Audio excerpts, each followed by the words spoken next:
RCF. Entreprendre, l'aventure entrepreneuriale vendéenne. Cette semaine, nous allons parler d'acoustique. Comment est-ce qu'on fait pour qu'une pièce, qu'il n'y ait pas trop de brouhaha, que ça ne soit pas trop fatigant, qu'on entende bien dans un studio de radio? C'est le sujet qu'on va aborder avec vous, Denis Gaboriau. Bonjour. Bonjour, merci Vous êtes pour l'invitation. Le co-gérant de Pit Audio. C'est une entreprise qui est basée aux Herbiers. Alors, qu'est-ce que vous faites comme produit? Nous, on est spécialisé dans la conception et la fabrication de produits acoustiques. Donc concrètement, on va avoir des produits absorbants qui vont permettre, comme vous l'avez dit, de réduire l'écho et la réverbération dans des espaces. Donc l'idée, c'est de casser le brouhaha. On va également développer des diffuseurs, où là, l'idée, c'est vraiment d'avoir une bonne qualité sonore dans toute la pièce, et notamment dans les environnements musicaux, de garder de la dynamique dans la musique, parce que le son est vivant. Donc il faut vraiment que le son ne sonne pas comme étouffé, comme dans les cinémas privés. Où voilà, on a vraiment là des produits spécifiques pour eux. On a également des bass traps qu'on développe, des rideaux acoustiques. Voilà, donc différents produits absorbants et diffusants qui viennent traiter différentes fréquences. Soit des basses fréquences, soit des moyennes fréquences, soit des fréquences aiguës. Est-ce qu'on se rend bien compte? C'est pas forcément que des murs, hein. Ça peut être quelques panneaux qui suffisent à casser la boucle du son. Exactement. Et l'idée, c'est justement que on a des produits très efficaces. Donc on n'a pas besoin de traiter forcément un mur complet. Après, on a des solutions pour ça, notamment des toiles tendues, qu'on peut proposer pour des questions décoratives, tout simplement. On peut les imprimer également, toujours pour ces contraintes décoratives. Mais l'idée, c'est effectivement de pouvoir avoir des panneaux qui peuvent soit venir sur les murs, soit venir sur les plafonds, de manière plaquée ou suspendue. À quel moment vous avez décidé de lancer votre entreprise? Alors, c'était pendant mes études. J'ai un associé qui est audiophile, qui est vraiment passionné par la musique, qui développait ses enceintes quand il était plus jeune. Il l'est toujours, mais mais il y a une dizaine d'années. Vieux, hein. Non, je suis pas bien vieux, ça va encore, j'ai 30 ans. Et donc, lui, c'était vraiment une passion à la base pour l'hi-fi, dans lequel l'acoustique est extrêmement importante, parce que quand on a des enceintes qui peuvent valoir plusieurs dizaines de milliers d'euros, et qu'on les met dans une pièce qui est très réverbérante, malheureusement, on n'en tire pas du tout toute la quintessence. Donc, l'idée pour lui, c'était dans un premier temps de développer des produits qui soient décoratifs, puisque sa pièce hi-fi, c'était son salon. Voilà, et puis moi, je l'ai accompagné en fait sur tout le développement commercial. Donc on a un profil technique qui est mon associé, et moi qui l'accompagne également sur tout le développement commercial. Et on a développé ça quand on était... Enfin, moi j'étais encore étudiant, lui venait de rentrer dans la vie active, donc on a commencé effectivement en étant assez jeune. Et cette fibre entrepreneuriale, elle vous vient d'où? Alors, depuis tout petit, j'ai toujours dit, même quand j'avais 5-6 ans, je partirais dans cette voie-là. En même temps, Gaboriau, vous êtes forcément vendéen. Exactement. Et c'est vrai qu'il y a quelques Gaboriau entrepreneurs dans le département. Donc, en fait, j'ai simplement fait des études dans le commerce. Donc, j'ai vu pas mal de projets. J'ai travaillé pour un cabinet de conseil en stratégie. J'étais au contact d'entrepreneurs, en fait, dès mon début de carrière. C'est des choses qui m'ont toujours fasciné, toujours beaucoup plu. J'ai eu cette opportunité avec Thibaut, mon associé aujourd'hui depuis 6 ans, presque. Et voilà, j'ai eu cette opportunité de l'accompagner. Ça s'est bien passé, ça a matché. Et du coup, aujourd'hui, on continue, on fait 45% de croissance par an et on s'éclate. 45% de croissance par an, je sens qu'il y a des gens qui, derrière la radio, se disent « Wow !» Comment est-ce qu'on comprenne bien, qu'est-ce que vous y faites là, dans les locaux de Pit Audio aux Herbiers? Alors, c'est ce que je disais, c'est de la conception et de la fabrication de produits acoustiques. Donc, pour entrer un petit peu plus dans le vif du sujet, on est vraiment sur une production qui est artisanale. On a 3 salariés aujourd'hui qui nous accompagnent pour l'élaboration des produits. Donc, nous, on est plutôt les têtes pensantes avec Thibaut en termes de matière grise, sur le développement, sur la conception des produits. Nous, on a développé notamment toute une gamme à base de textiles recyclés. On voulait vraiment proposer quelque chose de biosourcé sur un marché qui n'en proposait pas, et puis on a plutôt bien fait, parce qu'on a anticipé en fait les évolutions de la législation. On a commencé à développer ça en fait en 2018, un an avant que la société se crée officiellement. On a commencé à réfléchir pas mal à ce sujet-là. Et puis vous avez par la suite des réglementations, notamment la loi AGEC, anti-gaspillage pour une économie circulaire, qui a obligé les collectivités à intégrer des matériaux, des produits recyclés dans leurs achats. Et vous avez aujourd'hui d'autres lois qui se développent pour les grands groupes en matière de responsabilité. Donc finalement, nous on est parti là-dessus parce que c'était une volonté de notre part d'aller sur du biosourcé. Et aujourd'hui, la législation nous donne plutôt raison et c'est pour ça qu'on se développe plutôt bien. Vous nous avez dit, on a eu ce sentiment dès le début, on s'est dit que le tissu recyclé, il fallait en faire quelque chose. Comment est-ce que vous vous êtes dit, on va en faire des panneaux, et comment il a été fait le premier? Nous, c'est surtout du jean qu'on a travaillé en fait au départ. on a vu qu'il y avait une filière qui se développait sur le marché français depuis quelques années. Donc on a vu que les produits pouvaient potentiellement être intéressants. Après, on est sur des marchés normés, notamment des normes feu, puisqu'on travaille beaucoup avec des ERP, des entreprises qui reçoivent du public, ou des ERT, des entreprises qui reçoivent des travailleurs. Donc on a des contraintes feu, on a des contraintes également acoustiques. Et voilà, en mettant tout ça bout à bout, on s'est dit qu'est-ce qu'on peut faire. Il y a des solutions sur le marché, mais en même temps, il y a beaucoup de contraintes. Et on a beaucoup de tests à passer. Des tests qui coûtent assez cher. Comme je vous l'ai dit hier, on était étudiants quand on a démarré. On n'avait pas forcément des gros budgets pour développer cette solution. Et la R&D, ça coûte très cher. Et la R&D, ça coûte effectivement très cher. Donc il a fallu être assez ingénieux. Nous, la contrainte là-dessus, c'était vraiment de se baser sur des matières premières le plus locales possible. Donc on a développé notamment un panneau qu'on a réussi à breveter par la suite, qui était effectivement à base de textile recyclé. Mais en gros, pour vous expliquer, pour que ce textile il se tienne dans un panneau, on avait besoin d'un cadre. La plupart des cadres sur le marché a été fait en plastique ou en aluminium. Et donc, c'est des matériaux qui renvoient le son, qui ne sont pas absorbants. Donc nous, on voulait également que notre produit ait des bonnes performances acoustiques, les meilleures possibles, pour réduire l'épaisseur et ainsi avoir un aspect décoratif bien travaillé. Donc on s'est basé sur un cadre en carton alvéolaire recyclé, qui est produit en Pays de la Loire également, pour intégrer notre jean recyclé absorbant à l'intérieur. Et puis par-dessus, on met également un textile de revêtement. Donc en gros, le cahier des charges, c'était un petit peu ça. C'était de partir sur des matériaux qui soient français, recyclés, recyclables, le plus produit en circuit court, et en même temps décoratif, qui nous permettent d'avoir un produit décoratif et qui soit résistant au feu. La filière de jean dont vous parlez, c'est laquelle? Vous nous avez dit une filière locale? Alors, c'est une filière française. On n'est pas tout à fait sur du local, mais c'est quelque chose qui est produit en France. Voilà, après, ils collectent des vêtements sur toute la France et ils les retransforment dans des usines dans le nord de la France. Vous nous avez parlé de brevets à déposer. Alors la R&D, Exactement. ça coûte cher. Les brevets, ça coûte encore plus cher. Et là aussi, c'est un vrai casse-tête administratif. Comment est-ce que vous avez fait? Exactement, c'est un vrai casse-tête. Mais on s'est beaucoup renseigné sur le sujet. On a travaillé notamment avec l'INPI. On a eu un contact qui s'appelle Monsieur Morel, avec qui on est d'ailleurs en contact. On continue à redévelopper des choses. Donc voilà, on s'est vraiment entouré. On est également adhérent à pas mal d'associations, notamment la Fédération française du bâtiment, qui nous a aussi aidé sur ce type d'enjeu, en nous redirigeant vers des gens compétents. Donc en fait, on s'est beaucoup renseigné, on s'est fait accompagner principalement par l'INPI et puis par d'autres associations dans lesquelles on a adhéré. Et c'était quoi l'intérêt pour une jeune entreprise comme vous d'avoir de déposer son brevet? C'était vraiment de marquer notre différence sur le marché, notamment avec le côté matériaux recyclés, recyclables, puisqu'on était vraiment précurseur sur cet aspect-là sur le marché. Alors, on peut pas breveter un matériau, on est obligé de breveter une réponse technique à une solution technique à un problème technique. Donc nous, c'était vraiment en fait le carton en nid d'abeille qui a fait la différence, puisque du coup, on était sur un cadre absorbant, alors que les concurrents étaient plutôt sur un cadre en aluminium ou en plastique qui lui renvoyait énergie et n'était pas absorbant. Et donc c'est comme ça qu'on a pu breveter le produit concrètement. Le brevet porte sur un panneau acoustique absorbant le son. Vous nous avez dit, vous avez lancé officiellement l'entreprise en 2019, commencé à travailler dessus quand vous étiez encore étudiant en 2018. Forcément, je pense 2020, je pense Covid, je pense que tout s'arrête. Ça se passe comment pour vous? Eh ben paradoxalement, pas trop mal, parce qu'on a toujours fait de la croissance, même pendant les années Covid. Alors, on avait des cibles qui effectivement en 2020 se portaient pas très bien, notamment les restaurants qui étaient tous fermés. On travaille aussi de temps en temps avec des bars ou d'autres environnements qui reçoivent du public qui étaient fermés pendant ces moments-là. Mais paradoxalement, on a réussi à se développer parce qu'on avait pas mal de particuliers qui restaient chez eux. Donc on a vendu plus à des particuliers. Nous, on était encore dans une phase de R&D à ce moment-là. On a mis quasiment 1 an et demi à développer nos produits entre 2019 et puis fin 2020. Donc dans cette phase de R&D, on avait des problématiques feu, on va dire. Donc tout ce qui était à destination des professionnels, de toute manière, on pouvait pas les vendre encore. Mais ça marchait pour les particuliers. Mais pour les particuliers, ça a plutôt pas mal marché pendant cette période-là. Donc on a réussi à se développer comme ça au départ.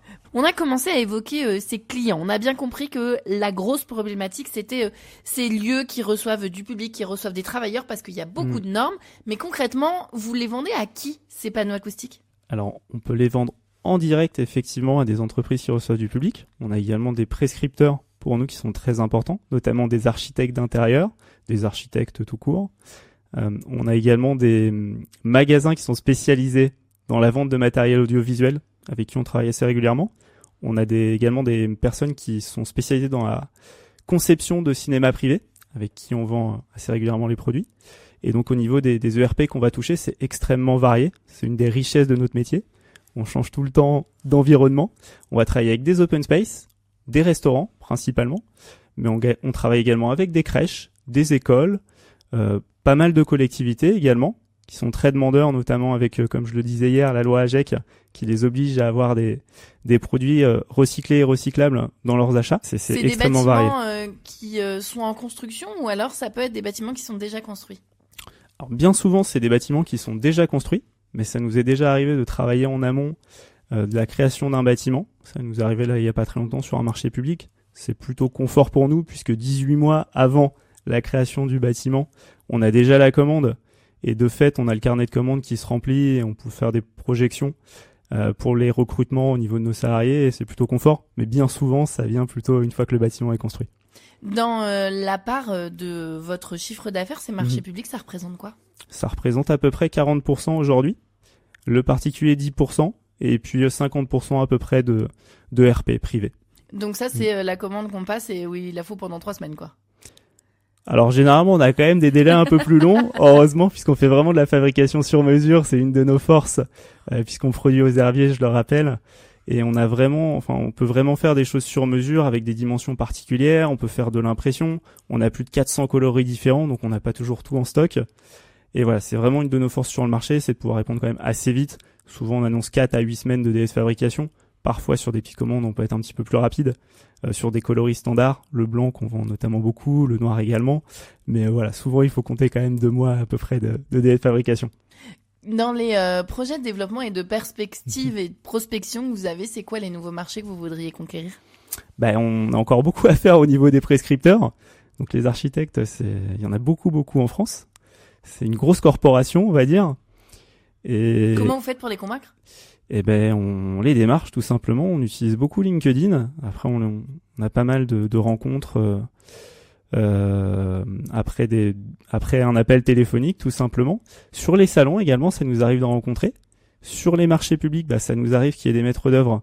Donc, par ce biais-là, on en rencontre et parfois ils nous font retravailler derrière. On a compris que le segment particulier des produits que vous proposez, c'est qu'ils sont biosourcés. C'est vraiment très en vogue en ce moment par les législations qu'on a évoquées. Comment est-ce qu'ils réagissent, les gens? Ils viennent vers vous parce que c'est biosourcé? En grande partie, effectivement. Après, on a une expertise très pointue aussi sur le sujet. Tous nos concurrents vont pas forcément aussi loin sur les études acoustiques qu'ils sont capables de proposer. Donc, il y a vraiment le côté expertise qui est rassurant pour le client.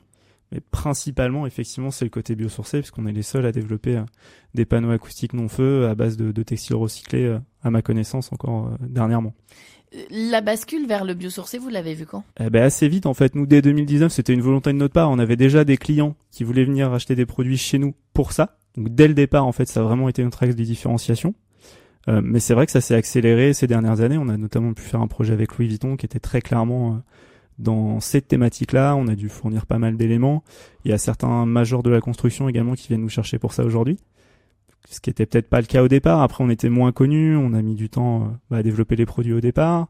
On n'était qu'une équipe de 2 personnes, de co-gérants au départ. Donc, il a fallu se faire connaître, faire des projets, montrer que le projet était sérieux. Et on vient nous chercher plus, d'une part parce que la réglementation, je pense, a évolué, et également parce qu'on a fait nos preuves. Et je pense que voilà, il y a quand même une évolution de plus en plus majeure depuis 2 ans sur le biosourcé. On a évoqué hier que l'entreprise se faisait connaître, commençait à se faire un nom vraiment dans la profession et dans le secteur dans lequel vous êtes, et que ça passait notamment par des prix. Quel prix vous avez reçu, alors sans forcément faire une liste exhaustive, mais ceux qui vous ont marqué? Récemment, on a obtenu le prix Innover à la campagne. On a également obtenu le prix des trophées RSE des Pays de la Loire, qui nous a pas mal marqué, puisque c'est vraiment, comme on a pu l'évoquer, un des axes de différenciation qu'on peut avoir au niveau de la RSE.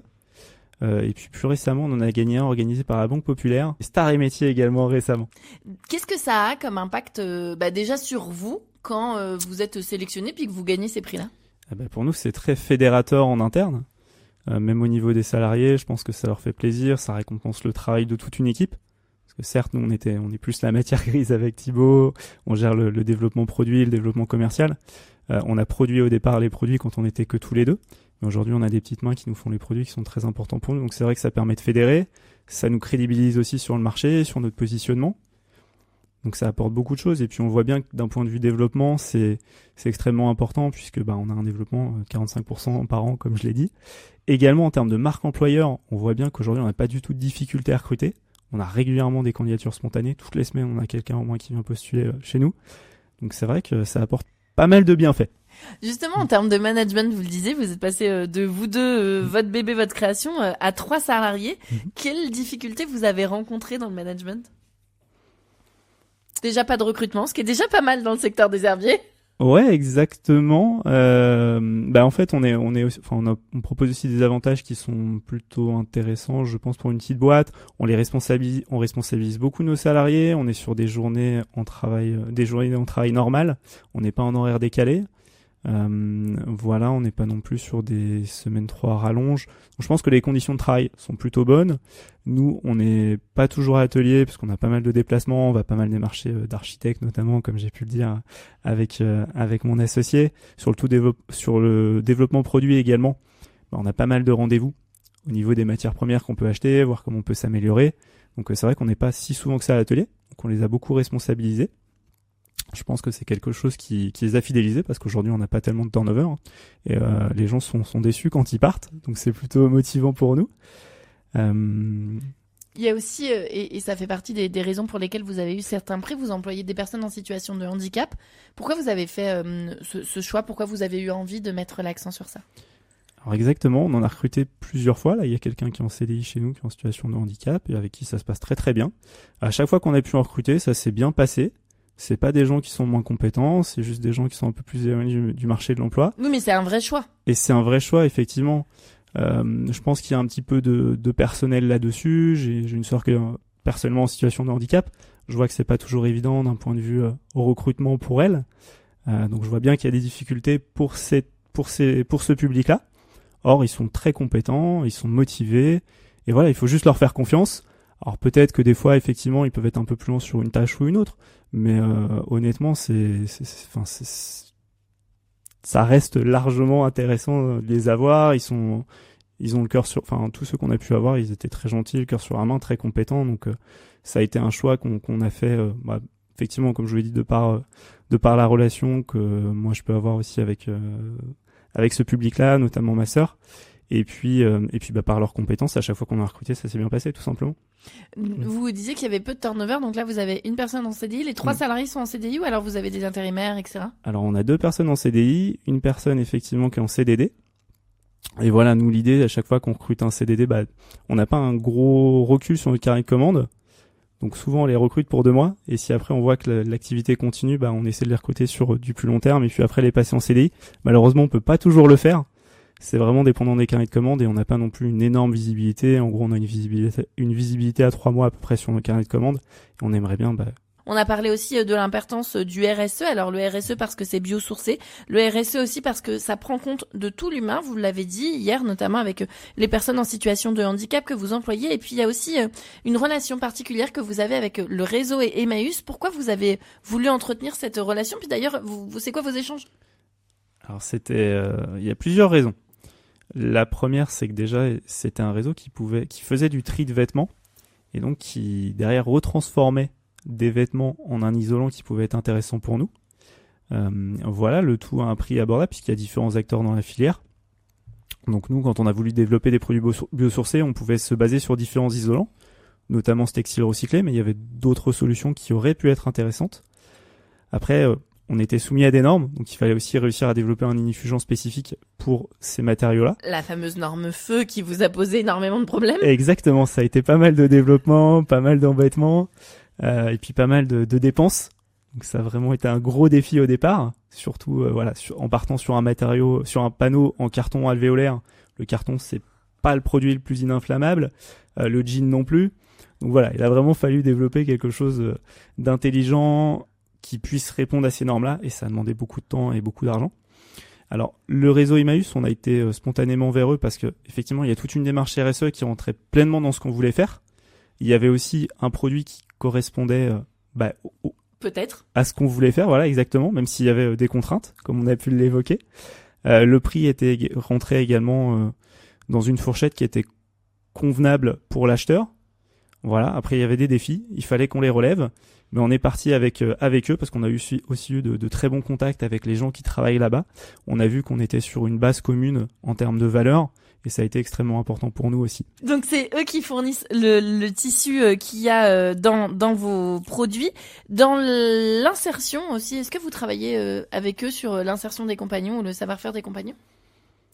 Pas tellement. Après, eux, c'est vraiment aussi un de leurs arguments et c'est pour ça qu'on a travaillé avec eux. Ils sont vraiment pas là pour faire du profit. Ils sont là pour insérer des gens éloignés de l'emploi. Donc tout ce qu'ils gagnent, ils le réinvestissent en recrutement derrière.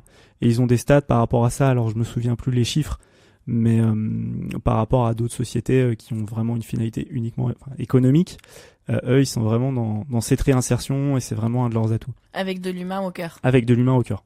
On a évoqué toute la semaine ce parcours entrepreneurial, Dany, qui avait commencé pendant vos études. On a parlé de cette croissance 45% par an, des satisfactions aussi avec les prix que ça vous apportait. Dans les grosses difficultés, les normes, ça on a compris que c'était vraiment un gros morceau de votre parcours entrepreneurial. Il y avait quoi d'autre ? Il y avait les normes, effectivement. Parfois, la gestion des salariés, ça a aussi pu être quelque chose de complexe. On était une petite structure, on peut pas forcément proposer les meilleurs salaires au monde. C'est sûr que par rapport à d'autres industries aux herbiers, on n'est pas sur les mêmes rentabilités, incontestablement. Après, nous, on a mis la RSE au cœur de nos stratégies. Donc, quand on vient chez nous, c'est vraiment plus pour un projet de vie. On est plutôt conciliant sur pas mal de choses parce que ça fait sens. Et donc, on arrive à fidéliser comme ça. Mais c'est vrai qu'à certains moments, nos conditions de rémunération, ça peut être des sujets avec nos salariés. Voilà. Et puis, l'humain, c'est toujours, je pense, qu'il y a le plus compliqué à gérer. Dans une entreprise, beaucoup d'entrepreneurs nous le disent, parce qu'on est quand même dans pas mal de réseaux. Et voilà, des fois, il peut y avoir des petites tensions. Après, ça se passe très bien quand même au quotidien. Les gens restent, donc c'est bien que c'est des tensions qui sont pas si importantes que ça. Mais des fois, ça peut peser au quotidien, c'est sûr. Comment est-ce que vous répartissez les tâches avec votre associé ? Alors, c'est vrai qu'on a tous les deux un profil très différent. Donc moi, je vais plutôt aller... on fait tous les deux un peu de commercial. Moi, je vais aller chercher du client, en gros, pour faire... choses de manière assez simple. Lui, il va traiter les demandes entrantes. Sur le développement produit, moi, je vais aller chercher des matériaux, des matières premières, et puis lui, il va plutôt s'amuser à les tester, voir si ça fonctionne.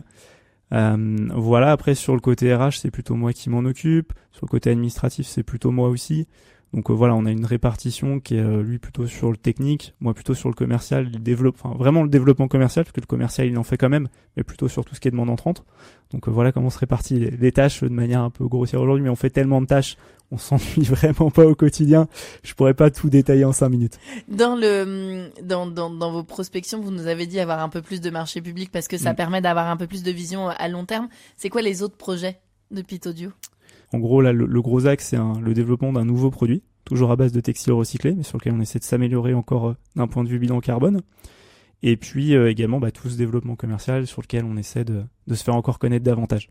Merci beaucoup Dany Gavario d'avoir passé la semaine avec nous pour nous présenter cette aventure de Pitaudio qui, je le rappelle, est basée aux herbiers, ces matériaux acoustiques biosourcés qui font aussi travailler des personnes en situation de handicap, qui travaillent avec le réseau Emmaüs et qui ont, rappelons ce chiffre, 45% de croissance par an, de quoi faire pâlir pas mal d'entrepreneurs qui nous écoutent. Merci d'avoir passé la semaine avec nous, à bientôt. Merci à vous, à bientôt.